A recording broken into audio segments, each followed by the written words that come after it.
Okay, the Gale hate train. I was rooting for Gale. Hear me out. In middle school, before I grew up and realized what he was doing, how wrong he was for her. Okay? I need to defend myself. I liked the dark features. I've always been more attracted to BIPOC people, and you know, him and Katniss are probably like indigenous something.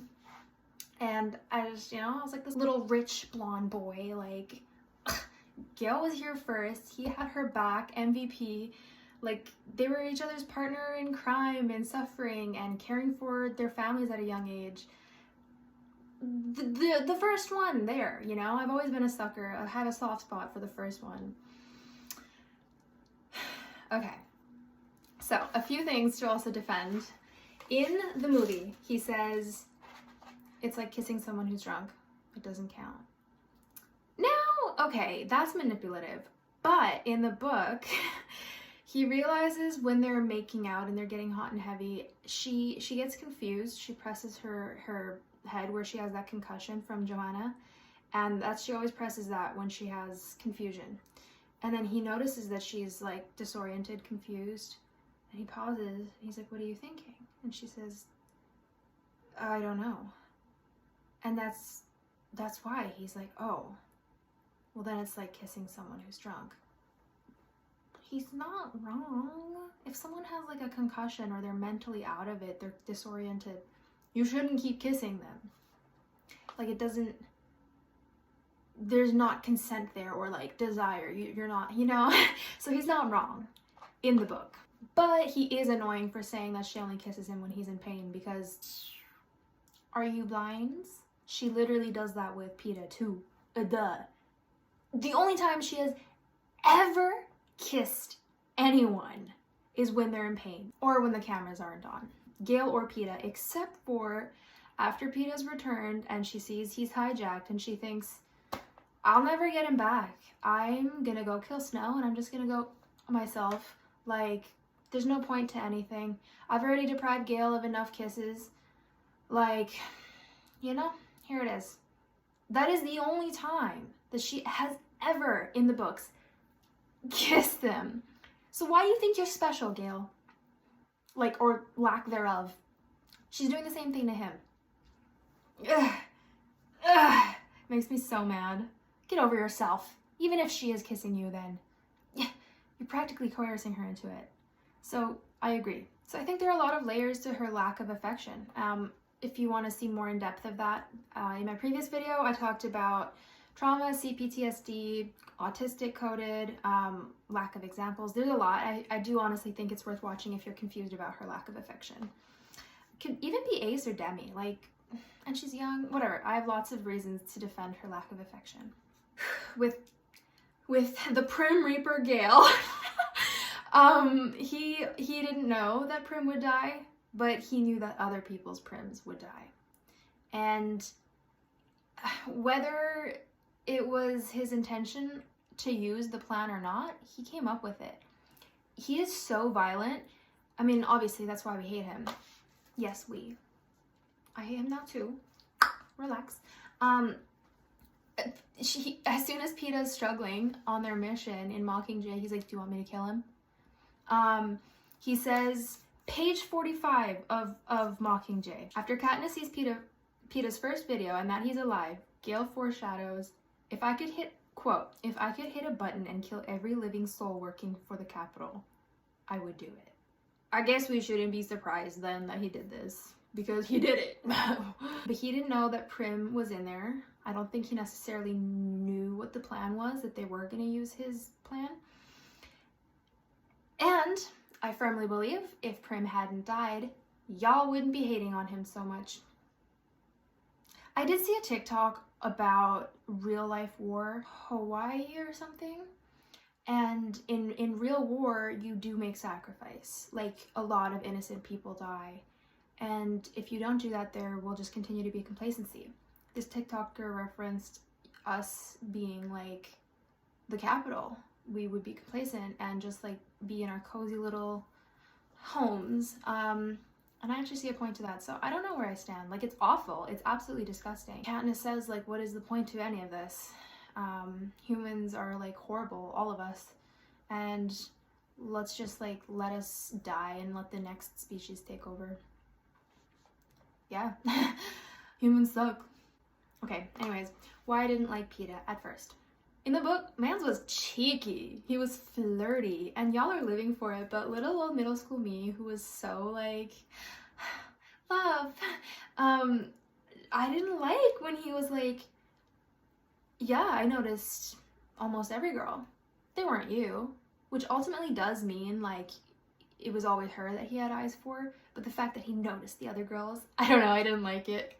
Like when Gale said he's made out with a bunch of girls before her, I'm like, what? You're allowed to have a life before you met Katniss. Michaela, 12-year-old little Michaela, relax. I was always such a like, no, it has to have always been her. Like the way Edward was for Bella. Anyways, I'm past that. I've grown. I didn't like it. It was cheeky. And then Peeta said, remember, we're madly in love, so it's alright to kiss me anytime you like. And like all this, like, that felt like coercion to me, just as much as Gale's. You know, and her life was on the line there because people were watching on the cameras.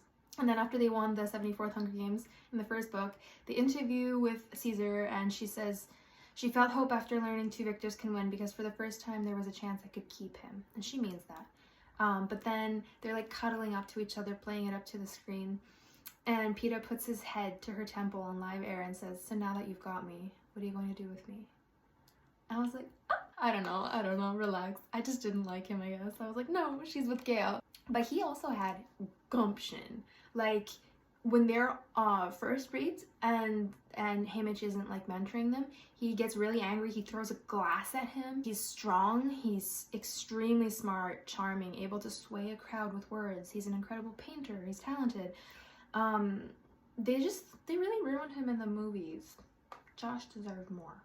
Okay, in my first video, I have more examples of how the book represented her longing for him and her warmth and curiosity. Where in the movies, like, you obviously can't see that because she's putting a mask on so heavily that we can't tell what she's thinking. But she really does care about Peeta. So in Mockingjay, when Katniss sees Peeta again after being rescued by District 13, she feels guilt, sadness, fear, and longing. I might as well admit there's some of that too. Only has far too much competition to ever win out. And in the book, Katniss breaks her ankle, and Peeta, like, carries her up to the bedroom every single day. They just hang out and paint for the first time, and she's like staring at him, admiring his eyelashes, and then they just become real friends. And we don't see any of that in the movies. Oh yeah, and then near the end of the 75th games, she's kissing him and needs more. Quote, I thought I was something of an expert on hunger, but this is an entirely new kind. So she wants him down bad. He comforts her in her nightmares. She feels like that's the only way she stayed sane on the train. And she says it feels so good, so impossibly good, that she knows she won't be the first to let go. But then when she chooses Gale, and like that they're gonna run away together, she says it's choosing Gale is choosing the revolution. Choosing Peeta is choosing the capital. She feels guilty about liking both of them.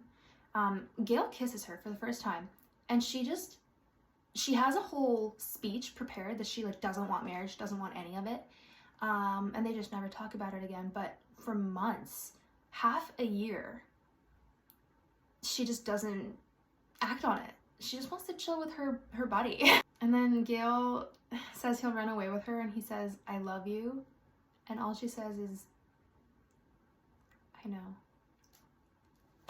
Girl, you can at least say it back. You don't mean it in the same way. And then she's like ever since Primrose Reaped, all I can think about is surviving. Maybe in the future I can think about that, just like give me time. And then he freaks out at her.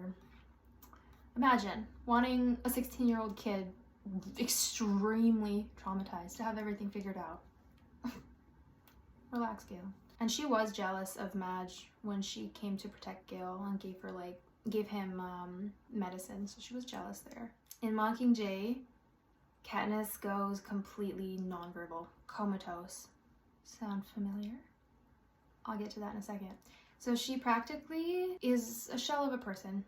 After she's rescued from the second Hunger Games, like the 75th, in District 13, and then after Prim dies, obviously, and after Quine gets killed, she is just like nothing. She's addicted to morphling, she's nonverbal, she has to constantly like remind herself like, I am Katniss Everdeen, I'm from District 12, I'm alive, I'm here, like, so she doesn't go insane. She does go insane. After Quine dies and she's exiled to District 12, she literally sits in her kitchen for months, plural, in exactly the same clothes that she came in.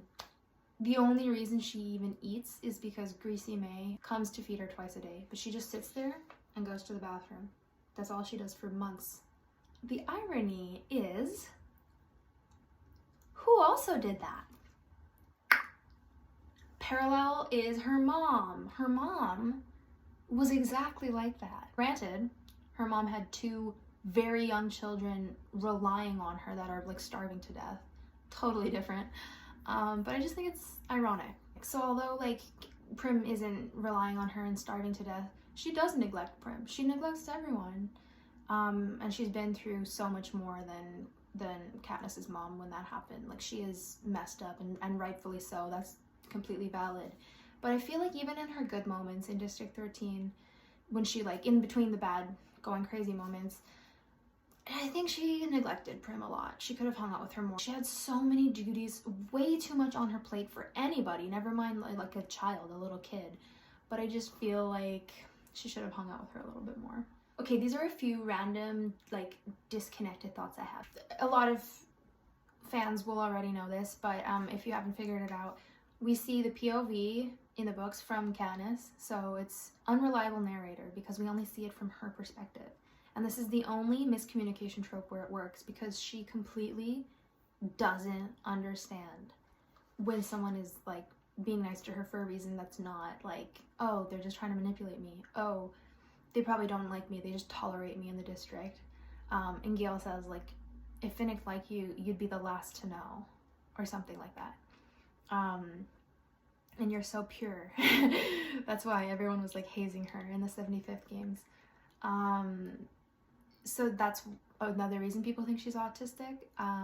She just is an unreliable narrator. And so one of the examples of this, in my opinion, this might be a long stretch, but in, I think it's the first or second book, she says, like, after Peeta gives her the bread, her and Peeta glimpse at each other, and she just, like, wants to say thank you, but he glimpses away, and then she looks down at the dandelion.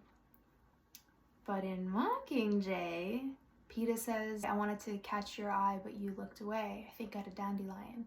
So from his perspective, and also he's been hijacked, like, he's going, but from his perspective, she looked away first, which I totally believe.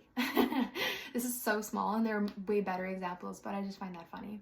I'm also extremely weirded out by Haymitch in the movies being blonde and blue-eyed, because in the books, he's from the Seam. He is supposed to be a direct parallel to Katniss.